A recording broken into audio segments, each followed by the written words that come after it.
Got a comment on my last video asking for a lighting diagram on how I shape these interviews. So here we are. I'm going to break this down. We'll talk about where the lights went, how I shaped them, and all the decisions that matter on set. Okay, let's get into it. In the last video, I talked about the why I light interviews a certain way, but for this, let's talk about the how I light interviews in this way. Because once you start understanding the placement of my lighting units or cameras, then you can recreate this look anywhere. First, some coffee. I'm very excited. A new bag. This is from Some Coffee from St. Louis. Best coffee I've ever had. Colombia, Las Palmas. This bag is a 12-ounce bag, and I think it cost me like close to 40 bucks. I don't know if that's cheap or expensive for wherever you're at, but to me, it's a little expensive.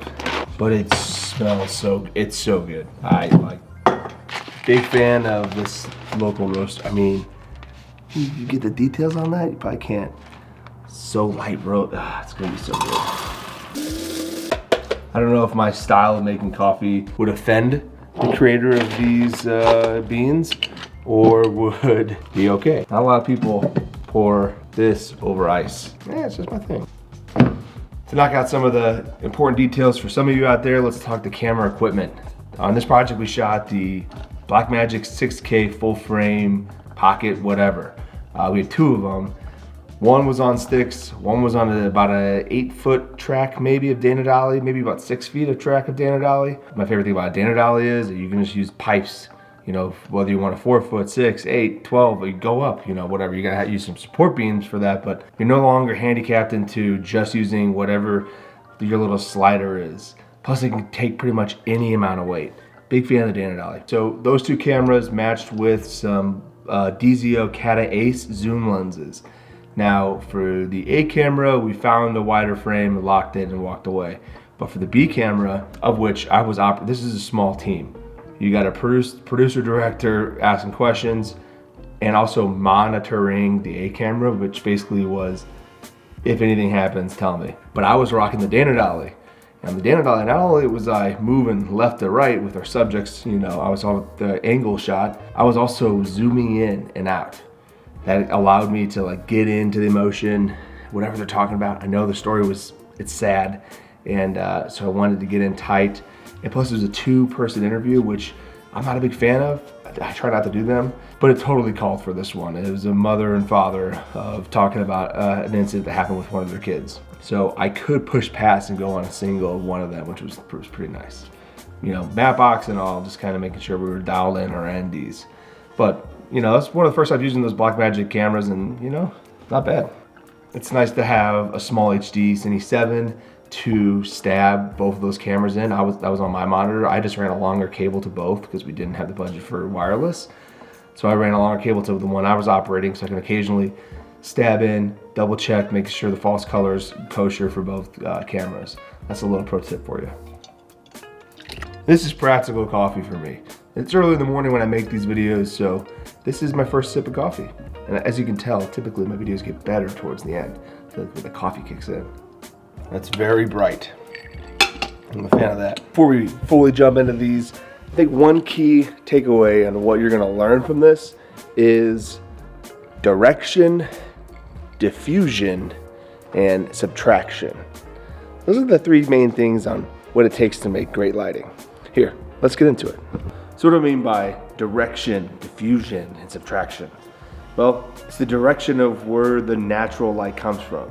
Whether that be a practical lamp or a window or some sort of overhead that makes sense. And then diffusion. What kind of quality are we looking for? For me, I'm typically always looking for a softer, wrappier, larger, sourceless feelings light.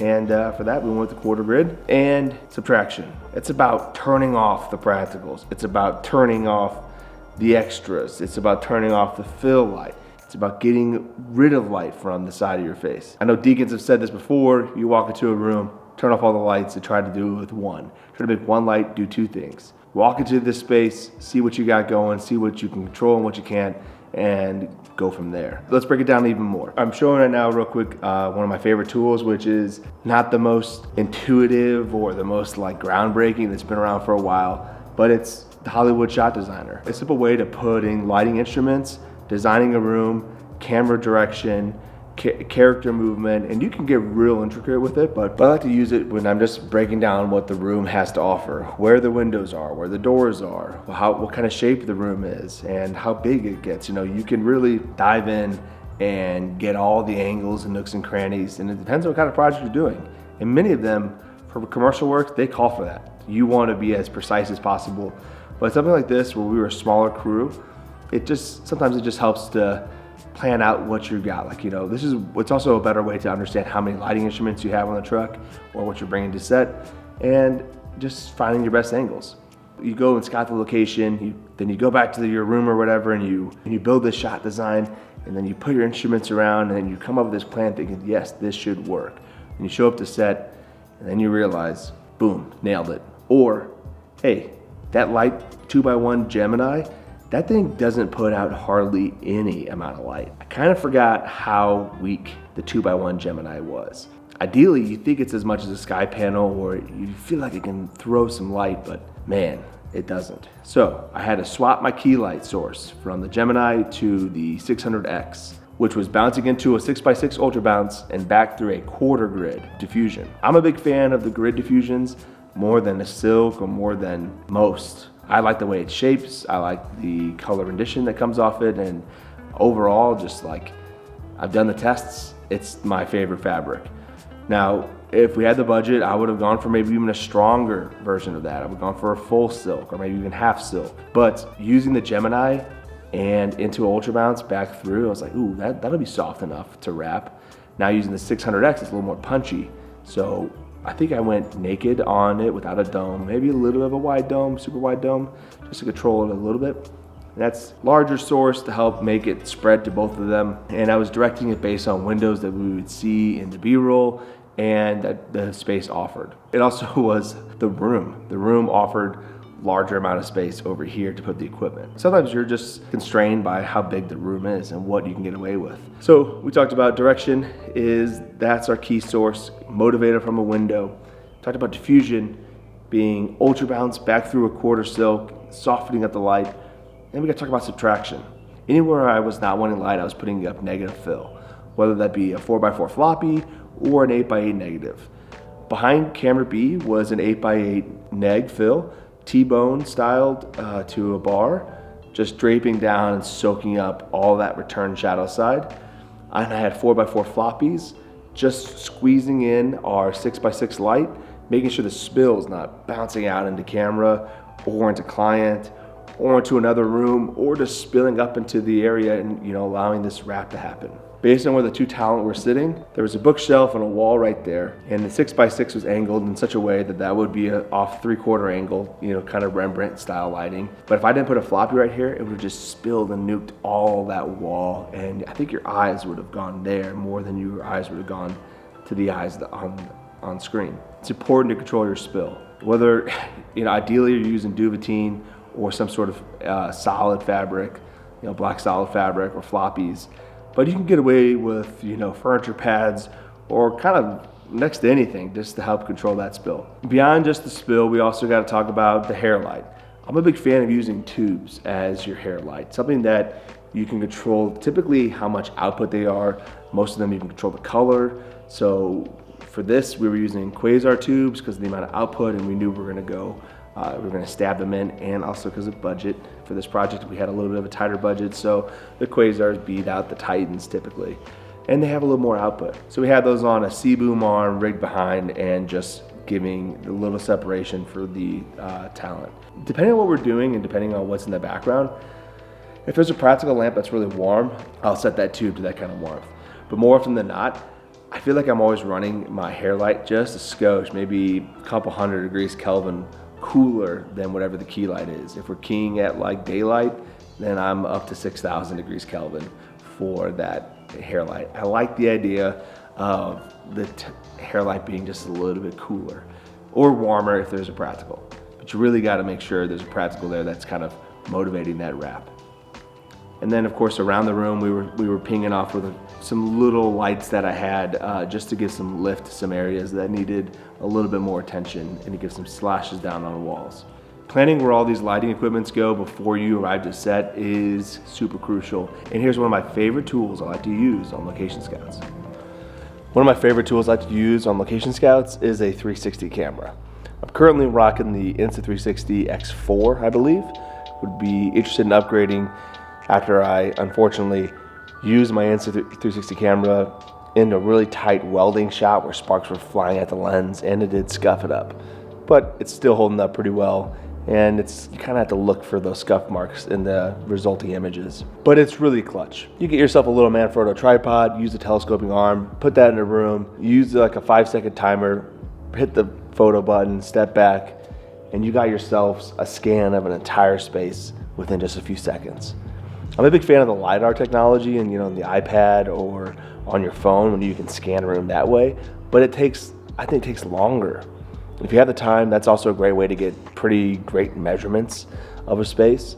But this 360 photo, you land it, you take the photo, you upload it, and you share that with your gaffers, your key grips, your producers. Now you have a reference point. Hey, I don't remember, we were gonna look this way. Was there a window over there? I just don't remember. But wait, now you got yourself a 360 camera. Spin around, go find that window. Go look behind the direction you were wanting to see. Go look up and down, see how long your ceilings are, how tall they are, or what are some of the red flags in the room. It's definitely a tool that, it's an expense to some, but it's invaluable. I absolutely love it. I bring on all my location scouts. For this job, the budget wasn't there, and also we arrived to the location and we didn't really have the time to do a true scout where you go, you scout the photos, and you return in like weeks, days, or months. But the other pro tip would be get your panorama camera out and use the wide angle lens on whatever phone you got. That at least you can see the space pretty well, but it's gonna have all the distortion. But that's one of the other tips I like to do, whether it's 360 camera or your panorama function, and you're like, oh, well, I just have that, I'll use that. The 360 camera is also it's just the touch. Producers like to see it. It shows that you care, and really, as someone who can forget from time to time, it's just a helpful reminder to know what the scene has to offer. Whether you're using a DJI, a GoPro, or Insta360, I would invest in one, get one. There's a promo code in my comment box from one of the brands. Just kidding, I'm not sponsored, but this is just my true honest opinion. Anyway, check it out. Now back to it. So if you're trying to use this lighting setup for your own projects, it starts with direction. Don't start with gear, start with placement. You gotta know where you wanna put your lights based on what the room or space has to offer. You wanna ask yourself, where's the light coming from? What are you removing? What are you leaving untouched? And to me, that's the difference between lighting something and making something feel real. It's important to know your direction, your diffusion, and your subtraction. A few of my favorite tools I like to use: Shot Designer, 360 cameras, and of course, your eyes. If you have any favorite tools you like to use on set, feel free to drop a comment below. And if you don't have a 360 camera, don't forget, use a panorama camera. This was one of my first time shooting on the Blackmagic 6K Pocket, whatever, full frame, something or another. And it's not bad. It's not bad for a little compact situation. It wasn't a situation where I had to push it to its limits, but we got some good results, and I would do it again. If you haven't shot with the DZO Cata Aces, those are nice parfocal zoom lenses. They've got some look and character to them themselves, and if you feel like, hey, this is too clean, throw some diffusion in front of it. Go crazy with your Pro Mist. I've been a big fan of Varcini's Scarf Dust or PA Tears. It's a pretty thick diffusion. One leans more warm, one leans more cool. But it's one of those things as a cinematographer you could bring to each and every project, depending on what you're shooting, or if you're saying, hey, let's make this one fun. If you want to see more of my work, you can check out stevenscgreathouse.com. Thanks for watching. Peace.